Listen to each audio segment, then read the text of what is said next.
محمد بن ابی بکر گئے تو کتابیں کہتی ہیں کہ ان کے خیمے کے باہر 2 سپاہی کھڑے تھے پہرا دینے کے لیے. جب محمد اندر داخل ہوئے تو انہوں نے نیزوں کے ساتھ محمد کو روکا. کہاں جا رہے؟ اس نے کہا میری بہن ہے, میں ملنا چاہتا ہوں. انہوں نے کہا انہوں نے منع کیا ہے کہ محمد بھی آئے تو مجھ سے ملنے کی اجازت نہیں ہے. محمد بن ابی بکر نے دروازے سے کہا میں بھائی ہو کے ملنے آیا ہوں اور آپ نے سپاہیوں کے ذریعے مجھے روست لیا ہے. انہوں نے اندر بیٹھے ہوئے کہا تو میرا کوئی بھائی نہیں ہے, اگر تو میرا بھائی ہوتا تو میرے لشکر پہ ہوتا, تو علی کے لشکر پہ نہ ہوتا. جملے محمد بن ابی بکر کے نہ ہو, میں اپنی گردن کا لہو دوں. محمد بن ابی بکر کا کس بھائی ہونے کا فائدہ اٹھا رہی ہے؟ تیرے جیسی 1000 بہنیں ہو, میں علی کی نوکری سے قربان,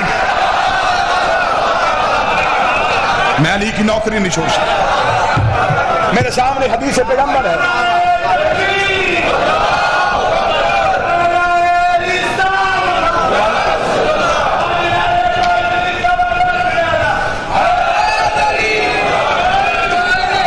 متوجہ صاحب,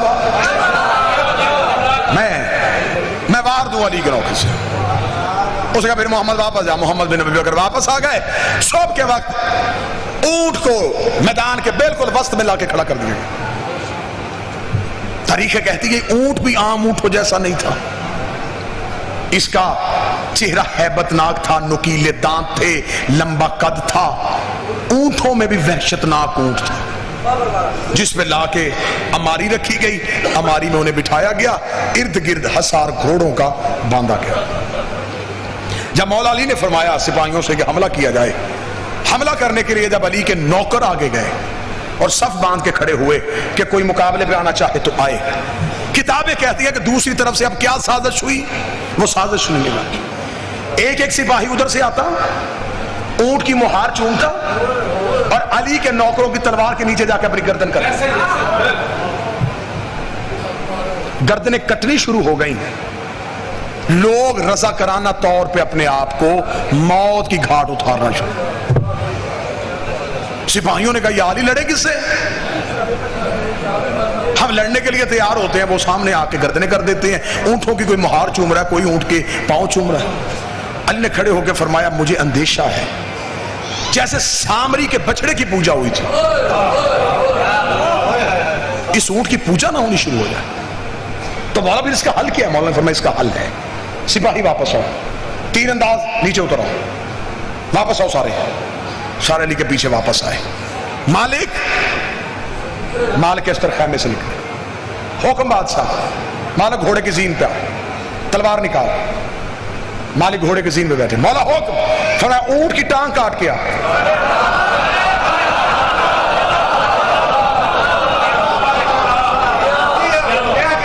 اب علی کے نوکر پیچھے بیٹھے, علی کے بیٹے جو ہیں وہ ٹیلے پہ ہیں اور علی دیکھ رہے ہیں. مالک اس طرح گھوڑے کی زین پہ حکم علی آیا, تلوار نیام سے نکالی, پوری شدت سے مالک دوڑ کے گئے, گھوڑے کی زین چھوڑی, گھٹنوں کے بل کھڑے ہو کے مالک نے وار کیا, اونٹ کی گردن کاٹی. مالک گھوڑے کی پچھ پہ سوار ہوئے, گھوڑا آگے نکل گیا. پیچھے مڑ کے مالک نے دیکھا 3 اونٹیں, ٹانگوں پہ اونٹ کھڑا ہے. ایک ٹانگ کٹ چکی ہے لیکن اونٹ کھڑا ہے. مالک پھر واپس آگے سے گھوم کے پھر واپس آئے, پوری شدت کے ساتھ دوسرا وار کیا, دوسری ٹانگ کٹ گئی. 2 ٹانگیں اونٹ کھڑا. مالک پھر ٹیلے کے اوپر سے گھوم کے آئے, پھر تلوار کو نیام میں دوڑاتے ہوئے پھر آ کے پوری شدت سے وار. تیسری ٹانگ کٹ گئی, ایک ٹانگ پہ اونٹ کھڑا ہے. جب ایک ٹانگ پہ کھڑا اونٹ دیکھا تو ادھر والے لشکر میں شور مچ گیا. حق ہمارے ساتھ ہے, اللہ ہمارے ساتھ ہے. یہ ہے اللہ کی غیبی قوت, یہ ہے اللہ کی غیبی طاقت. یہ دیکھو علی نے اونٹ کی ٹانگیں بھی کٹوا دی لیکن اللہ اس اونٹ کو گرنے نہیں دے رہا. علی کے نوکروں میں سنسناٹی ہو گئی. یا علی یہ کیا ہوا؟